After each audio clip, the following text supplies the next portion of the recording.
하나님께서 오늘도 우리를 향하여 길을 만드시는 줄로 믿습니다. 아멘. 또한 그 길을 걷게 하시고 반드시 그 나라에 입성하도록 우리를 견인하고 인도하시는 줄로 믿습니다. 아멘. 자, 그래서 마지막 날에 지금 우리가 어떻게 되어질 것인가, 오늘하고 다음 주 되면 끝나게 되어집니다. 그래서 이 마지막 날에 우리에게 나타날 그 모든 일들은 기독교 내에서 우리 성경이 아니고는 설명하는 데가 없다 말씀드렸죠. 그래서 오늘은 천년왕국이 지나고 난 다음에 최후의 심판에 대한 얘기를 할 겁니다.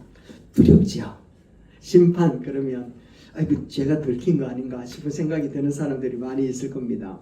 세상 사람들은요 누구나 그 마음 가운데 두려움을 갖고 있는 거 봐요. 왜냐하면 이 심판이라는 걸 하나님께서 심어 놓으신 것 같아요.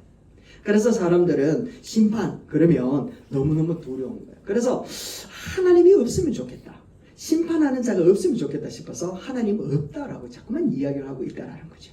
그런데 참 그들의 생각과 염원과는 상관없이 세상은 자꾸만 성경에 기록되어져 있는 것처럼 미얀마에서 지진이 일어나고 저기서 막 그 건물이 무너지는 그 모습도 우리가 봤지 않습니까? 또 한 주 내도록 또 이제 저 경상도 지역에 불이 나가지고 난리 나고 있는 그런 모습들을 보면 와 이건 마지막 때가 아닌가 이런 생각이 들지 않습니까?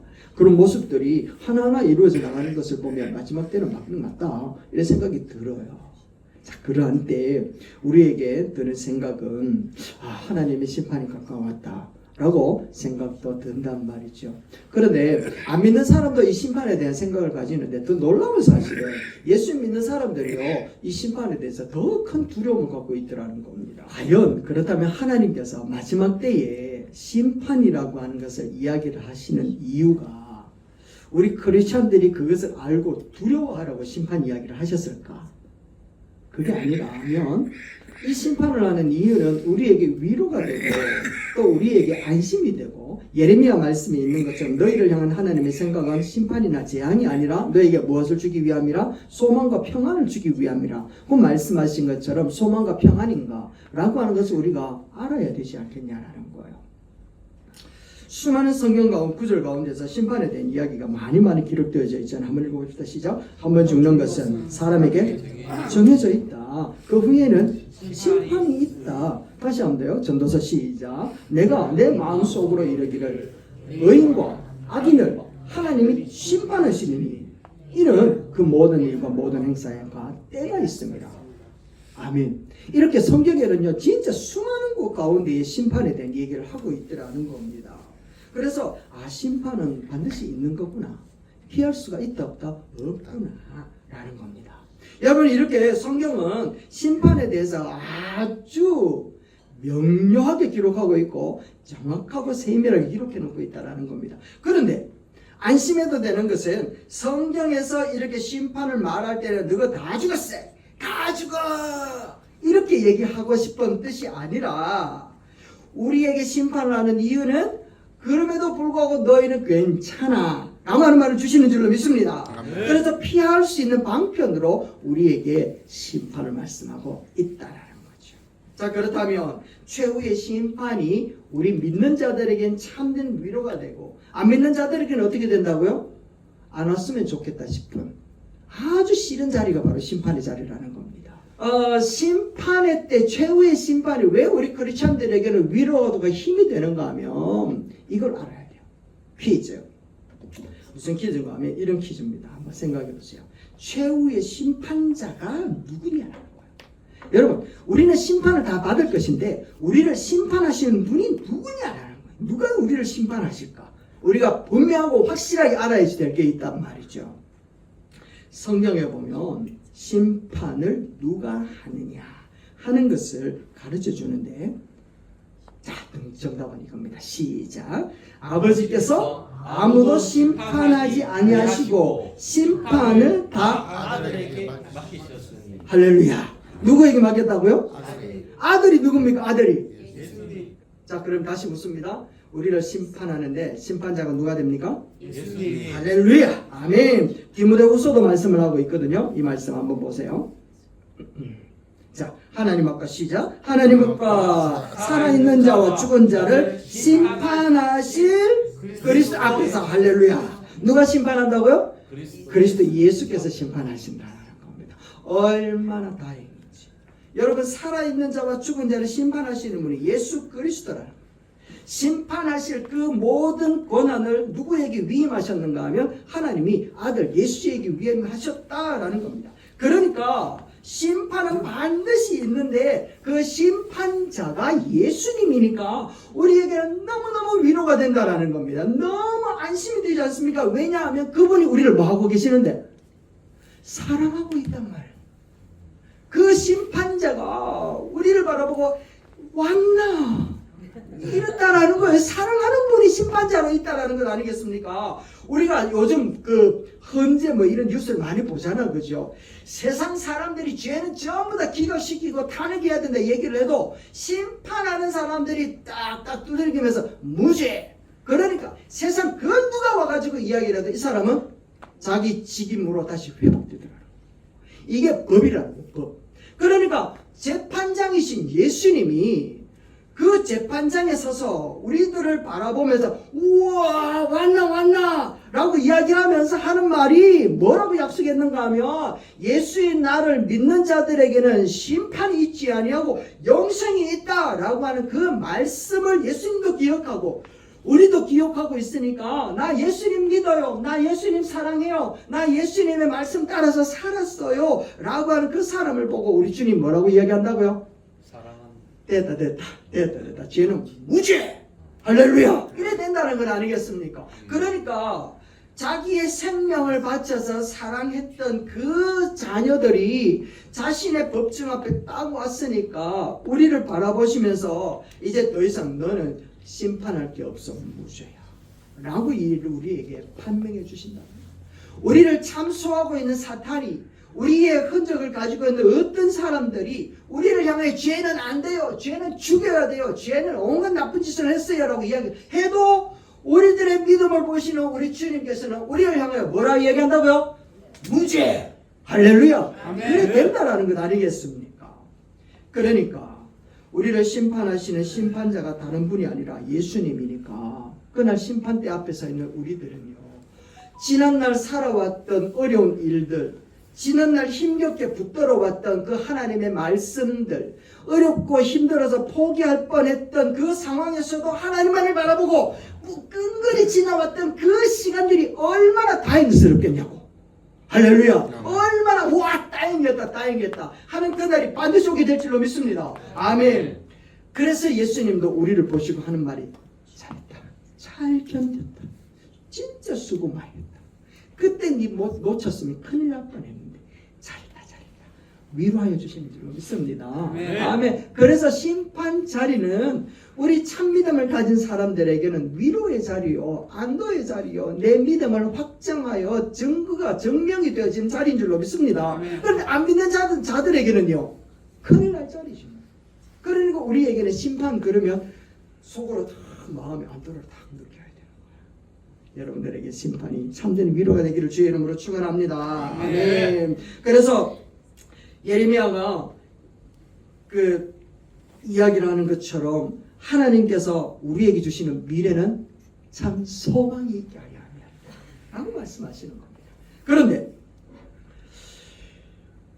하나님께서 심판장으로 계실 때, 아니 예수님께서 심판장으로 계실 때 그러면 누구를 심판하실까에 대한 부분을 우리가 잠시 생각을 하고 말씀을 마치려고 합니다.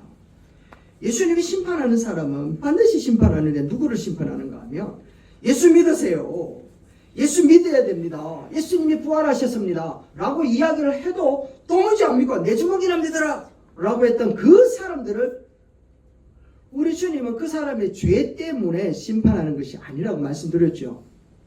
왜냐하면 예수님은 우리 모든 인류의 죄들을 다 사하셨기 때문에. 그러면 무엇 때문에 심판을 받는가 하면 죄 사함을 받았음에도 불구하고 그 복음을 전하는 예수님을 믿지 않았기 때문에 심판당하는 거예요. 죄 때문이 아니라 무엇 때문에? 믿지 않았기 때문에.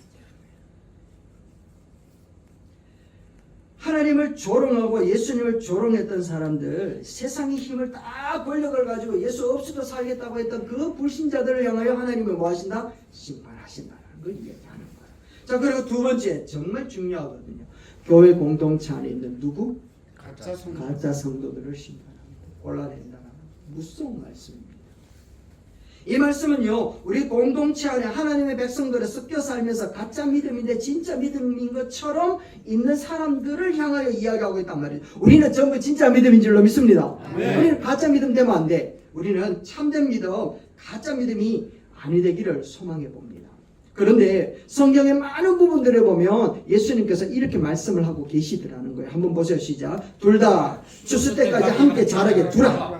추수 때에 내가 추수꾼들에게 말하기를 가라지는 먼저 거두어 불사르게 단으로 묶고 곡식은 모아 내 곳간에 넣으라 하리라. 아멘. 같은 밭인데 알곡이 자라기도 하고 무엇이 자란다고요?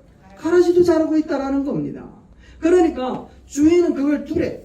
같은 하나님께서 심어 놓으신 그 밭에 가라지도 자라고 있는데 그 가라지 때문에 그 밭에 있는 곡식들이 힘들지만 주인은 뭐 한다고요? 그냥 두래. 그리고는 마지막 때가 되어지면 완전히 싹 쏟아내버린다. 아시겠습니까? 이 말은 다시 이야기를 하면 하나님의 나라 공동체 속에 알곡도 있고 가라지도 있다라는 겁니다. 그런데 마지막 심판 때가 되어지면 알곡은 들여서 하나님의 나라에 들어가지만 가라지는 어떻게 한다고요? 불쏘시개로 쏴버린다. 여러분들 알곡이 되기를 주의 이름으로 축원합니다. 어떻게 하든지 우리는 알곡으로 남아 있어야 돼. 당시의 서기관들과 바리새인들과 종교 지도자들은요 전부 다 하나님에 대한 율법에 온전한 사람들이었거든요. 그 누구도 그 사람들을 바라보고서 잘한다 라고만 이야기를 했지 그러면 안 돼 라고 하는 사람이 아무도 없었습니다. 그런데 그 사람들이 진짜 잘했기 때문에 아무 말 안 했을까요? 엉망이라는 사실을 알았어요. 저들이 종교 노름하고 있다는 사실을 알았어요. 그럼에도 불구하고 말할 수가 없었던 거예요. 권세에 눌려가지고. 그런데 예수님께서는 심판하실 때에 대제사장 바리새인들 그런 종교 지도자를 하나도 눈치 안 보는 겁니다. 대번에 쏟아내어가지고 구분시켜 버린다. 마태복음 7장 보세요. 시작. 그날에 많은 사람들이 나더러 주여 주여 우리가 주의 이름으로 선지자 노릇하며 주의 이름으로 귀신을 쫓아내고 주의 이름으로 많은 권능을 행하지 아니하였나이까? 이렇게 따진다라는 거예요. 내가 이렇게 일을 했는데 내가 하나님 앞에 버림받는다니 말이 안 된다는. 자기도 참 신앙인 줄 알았단 말이지. 옆에 있는 사람도 참 신앙이라고 인정했으니까 그럴 줄 알았단 말이지. 그런데 예수님께서는 뭐라고 이야기하는가 하면 이렇게 얘기하고 있잖아요.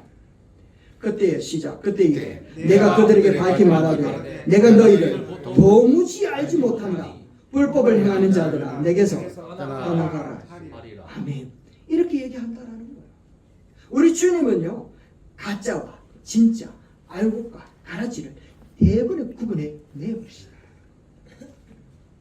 마태복음 5장 25장 말씀에 보면 세 가지 비유가 나오지 않습니까? 잘 모르시죠? 세 가지 비유가 나오는데 첫 번째는 열 처녀 비유가 나와요. 그런데 잔치에 참여한 사람은 몇 명의 처녀였습니까? 5명. 나머지 5명은 참여했어요? 못했어요? 못했거든요. 그런데 이 5명에게 주인이 신랑이 뭐라고 이야기를 하는가 하면 이렇게 얘기합니다. 나는 너희를 도무지 모른다. 너는 참여하지 못한다가 아니라 나는 너를 도무지 모른다 얘기를 합니다. 그리고 난 다음에 5달란트, 달란트 비유를 하는데 달란트 받은 종들은 전부 다 열심히 일을 했습니다. 근데 주인이 왔을 때 책망받은 사람은 몇 달란트 받은 사람? 1달란트 받은 사람. 그러니까 달란트 받은 사람들이 일하는 것을 보면 다른 종들은 잘한다 했을 거예요. 그런데 주인은 5달란트, 2달란트 받은 사람과 1달란트 받은 사람은 구분시켜버린다.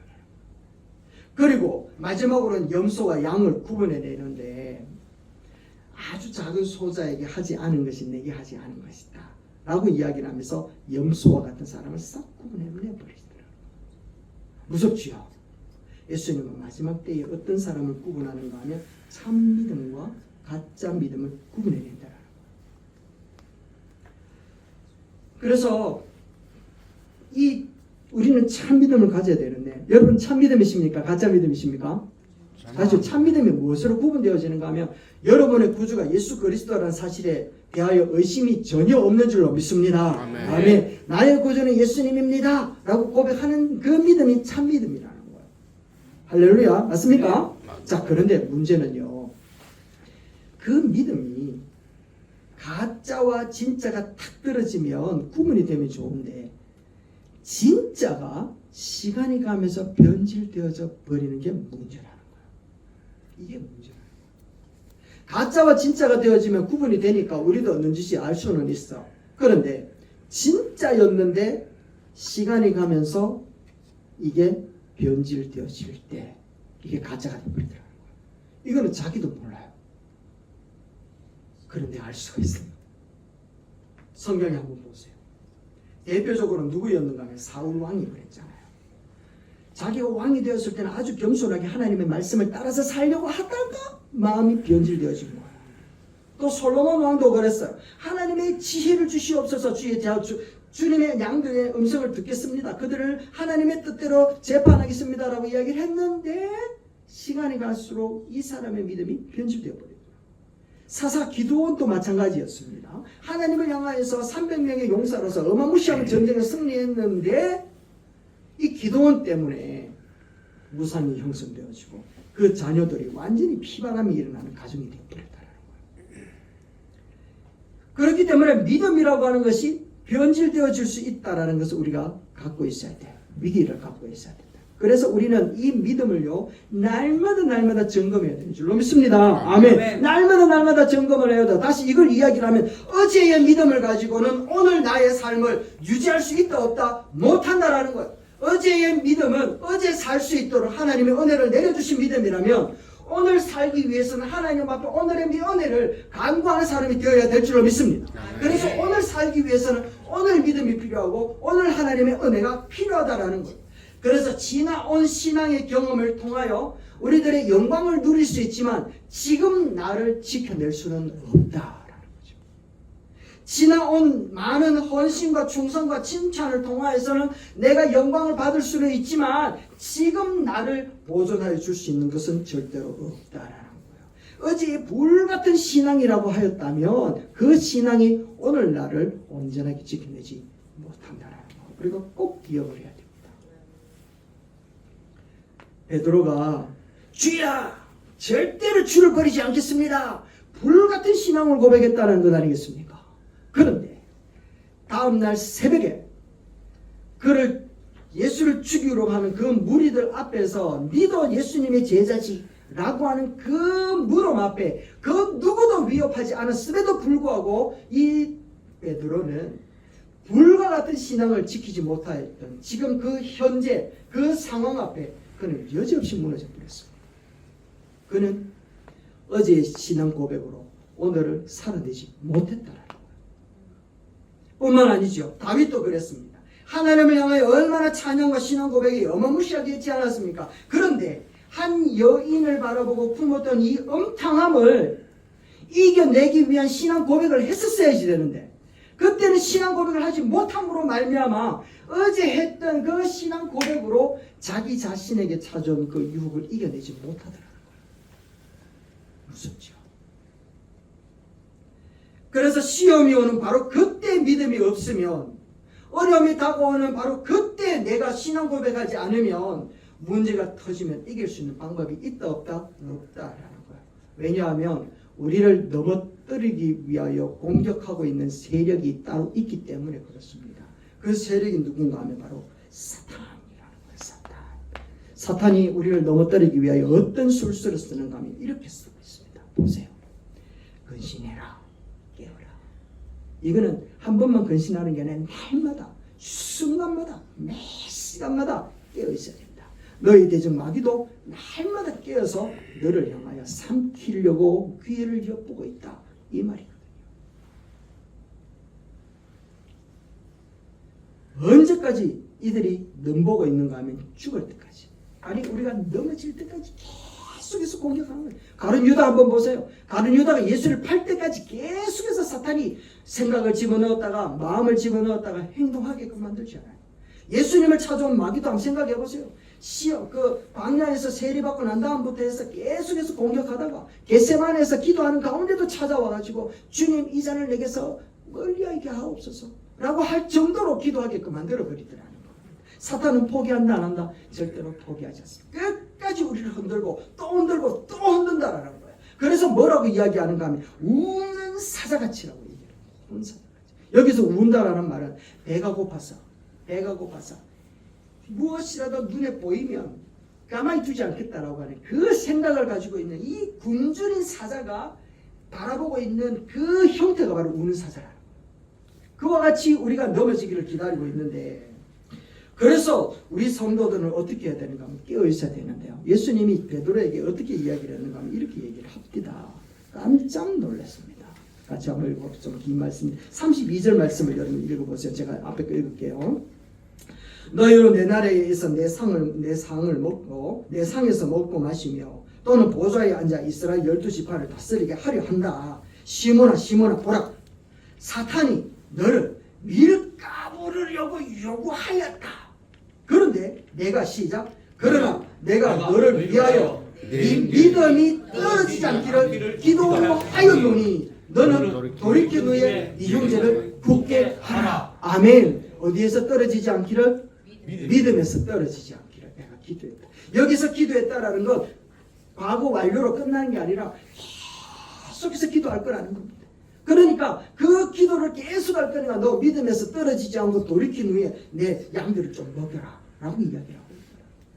여러분, 믿음에서 떨어지지 않기를 주의 이름으로 축원합니다. 사탄은 오늘도 우리를 공격하고 있다라는 겁니다.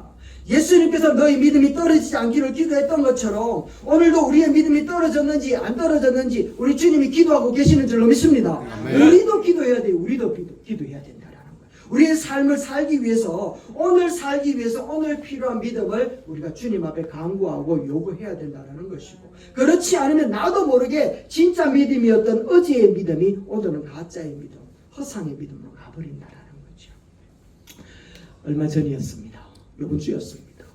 날씨도 좋고 따뜻하고 해가지고 이제 아싸 됐다 싶은 생각으로 자전거를 타고 학교에 왔습니다. 그런데 학교에 와가지고 이렇게 뭔가 정리를 하다가 전화를 해야 되지 싶은데 전화기를 쳤는데 핸드폰이 사라지고, 와, 낭패였습니다. 그때부터 정신은 혼미하기 시작했습니다. 큰일 났다. 모든 정보가 거기에 있고 누군가 나쁜 사람이 죽어서 그것 가지고 하면 어떡하지? 라고 하는 두려움에 확 빠져버렸습니다. 그래서 앞뒤 지어보지도 않았습니다. 전화기도 없는데 전화를 하려고 하니까 얼마나 힘든지요. 여러분, 옛날에 핸드폰 없이 어떻게 살았나 싶은 생각이 들더라고요. 핸드폰 없으니까 전화할 수 있는 방법이 없잖아요. 그래서 행정실로 쫓아가가지고 전화를 빌려가지고 전화도 하고 뭐 이런 식으로 하면서 왔던 길을 다시 뛰어가면서 훑어 왔다. 그렇게 지나가면서 사람들이 누가 지나갔는지도 안 보이더라고요. 그리고 사람들을 보는 데마다 저 사람이 죽어간 것 아닌가? 저 사람이 죽어간 것 아닌가? 라고 하는 의심이 들기 시작을 하는 거예요. 그리고 마음에 두려움도 들기 시작하는, 두려움과 의심, 이 부분들이 부딪혀가지고 마음이 완전히 무너져 있는 거예요. 그래서 집에 이제 전화를 했는데 없다라고 얘기 들으니까 얼마나 화가 나는지, 어디 갔나 다시 한번 찾아봐라 하면서 나도 모르게 내 안에 숨겨져 있을 때 분노가 그쪽으로 발산이 팍 되어버리는 거예요. 그리고 난 다음에 한참을 찾다가 집에서 행정실을 통해서 이렇게 연락이 왔는데 택배 아저씨가 주었다. 이제 한참 지나고 난 다음에 집에서 전화를 했더니 한참 안 받다가 따르는 게 봤는데 그분이 이제 택배 아저씨였어요. 먼 곳이 벌써 받았더니 이거군요. 그래 통화가 돼가지고 이제 저 관리실에 맡겨놓고 제가 그것을 찾았다는 말이에요. 얼마나 감사하든지 그것도 할렐루야 막 했다는, 구원받은 것보다 핸드폰 찾는 게 더 기쁘더만. 막 이렇게 할렐루야 춤을 췄는데 춤을 추고 돌아오는 그 발걸음이 얼마나 뒤통수를 따갑게 만드는지. 이때까지 믿음 좋은 배목사라고 이야기 들었고, 이때까지 기도 많이 하는 배목사라고 기도 들었고, 이때까지 신앙의 모습으로 그렇게 살면 안 된다고 가르쳐왔던 배목사였는데 핸드폰 하나 잃어버리니까 내 마음에 가지고 있던 이 믿음이라고 하는 부분이 여지없이 사라져 버리는구나. 와, 하나님은 어디 가버리고 없나? 나는 이때까지 핸드폰이 하나님이었나? 라는 생각이 확 들어오는 거야. 이때까지 어려운 상황에도 믿음을 가지고 지켜왔고 어떤 어려운 가운데서도 믿음만을 바라보면서 살아왔다고 자부했는데 마음 가운데 핸드폰 잃어버리니까 이 주체할 수가 없는 겁니다. 두려움과 걱정과 분노 참을 수가 없는 거예요. 그때 붙들었던 게 하나님이 나를 구원하신 것이 내 믿음을 보고 구원한 게 아니었구나. 내 믿음을 보고 구원한 게 아니었구나. 전적으로 하나님의 은혜였구나. 너무너무 감사하고 너무너무 미안하더라는 거예요. 어제는 불같은 믿음을 가졌는데 오늘 얼마나 가짜로 충분히 변할 수 있는 믿음이었다라는 것을 보고 나는 구원하신 예수님이 얼마나 고맙고 감사한지, 어떤 상황, 어떤 형편, 어떤 상황, 형편, 환경 속에서도 나를 향하신 주님의 그 뜻과 계획과 그 소망이 흔들리지 않는 믿음을 가진다는 게 얼마나 어려운 것인가 하는 것을 우리는 다시 한번 깨닫게 되었습니다. 여러분, 우리에게는 믿음이 필요합니다. 어제의 믿음이 아니라 오늘의 믿음이 필요합니다. 지금의 믿음이 필요합니다. 지금 우리가 그 믿음으로 주님 앞에 서 있는 자가 되어야 돼요. 우리가 기도로 예배자가 되게 하옵소서. 아만 기도하면 뭐합니까? 삶이 예배가 안 되어 있는데, 하나님의 역사는 예배 드릴 때 나타나는 것이 아니라 예배 드리고 난 다음 삶 속에서 나타나는 하나님이신데, 우리의 믿음은 어디서 나타나야 된다고요? 교회 와서 기도할 때 믿음이 필요한 것이 아니라 삶 속에서 살아갈 때 믿음이 필요하다는 것을 이야기하는 겁니다. 다시 한 번 더요. 예수님은 십자가에 달려 돌아가시 직전에 누구를 만났는가 하면 강도를 만났습니다. 이 강도는 예수님이 죽을 때 네가 천국에 나와 함께 있을 것이다 라고 하는 약속을 받은 사람이 아니겠습니까? 그를 천국에 인도할 때에 야, 너 심판받은 다음에 갈 거야 라고 하지 않으셨다라는 거죠. 믿음 하나, 그 딸랑 그 믿음 하나 가지고 그를 천국으로 데려가 버리시더라는 겁니다. 여러분, 우리 주님은 우리를 심판하실 때에 참 믿음과 가짜 믿음을 구분하신다라는 거예요.